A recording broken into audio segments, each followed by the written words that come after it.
ಕರ್ನಾಟಕ ಜನತೆಗೆ ನನ್ನ ನಮಸ್ಕಾರ. ನಾನು ನಿಮ್ಮ ಮನೆಮಗಳು ಶ್ಯಾಮಲಾ ಅದಿತಿ. ನಿಮ್ಮನ್ನು ನೋಡುವ ಆತುರ ಕಾತರದಲ್ಲಿ ನಾವಿದ್ದೇವೆ. ನೀವು ಇದ್ದೀರಾ ಅಂತ ನನಗೆ ಗೊತ್ತು. ಯುವಜನರ ಮುಂದಾಳತ್ವದಲ್ಲಿ ಗ್ರಾಮೀಣದಿಂದ ಬದುಕುಗಳನ್ನು ಕಟ್ಟಿಕೊಳ್ಳಲು ನೊಂದು ಬೆಂದು ಬಿಸಿಲು ಗಾಳಿ ಮಳೆ ಎನ್ನದೆ ಸಾಕಷ್ಟು ಕಷ್ಟಪಟ್ಟು ರೈತರಾಗಿ, ನಿಷ್ಠಾವಂತ ಅಧಿಕಾರಿಯಾಗಿ, ಸಮಾಜ ಸೇವಕರಾಗಿ, ಶ್ರಮಿಕರಾಗಿ, ಸಾಹಿತ್ಯ, ಕಲೆ, ಕ್ರೀಡೆ, ಮಾಧ್ಯಮ ಅಷ್ಟೇ ಅಲ್ಲದೆ ಮಕ್ಕಳು, ಯುವಜನರು, ಮಹಿಳೆಯರ ಕ್ಷೇತ್ರಗಳಲ್ಲಿ ತನ್ನದೇ ಆದ ಸೇವೆಗಳನ್ನು ಮಾಡಿ ನಮ್ಮ ಗ್ರಾಮೀಣ ಸೊಬಗಿನ ಹೆಮ್ಮೆಯ ಸಾಧಕರಾಗಿರುವ ಸಾಧಕರನ್ನು ಪ್ರತಿ ವಾರ ನಿಮ್ಮ ಮುಂದೆ ತರುತ್ತಿದ್ದೇವೆ.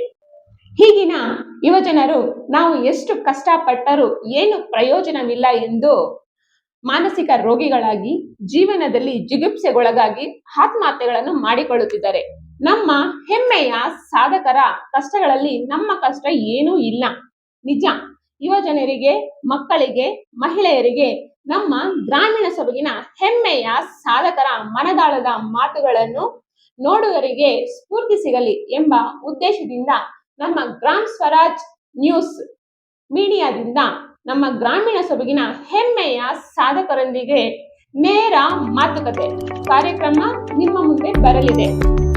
ನಮ್ಮ ಗ್ರಾಮ ಸ್ವರಾಜ್ ನ್ಯೂಸ್ ಚಾನೆಲ್ ಅನ್ನು ಶೇರ್ ಮಾಡಿ, ಲೈಕ್ ಮಾಡಿ, ಬೆಲ್ ಬಟನ್ ಕ್ಲಿಕ್ ಮಾಡಿ, ಸಬ್ಸ್ಕ್ರೈಬ್ ಮಾಡಿ. ಯುವಜನರ ಮುಂದಾಳತ್ವದ ಮೀಡಿಯಾವನ್ನು ಬೆಳೆಸಿ, ಪ್ರೋತ್ಸಾಹಿಸಿ.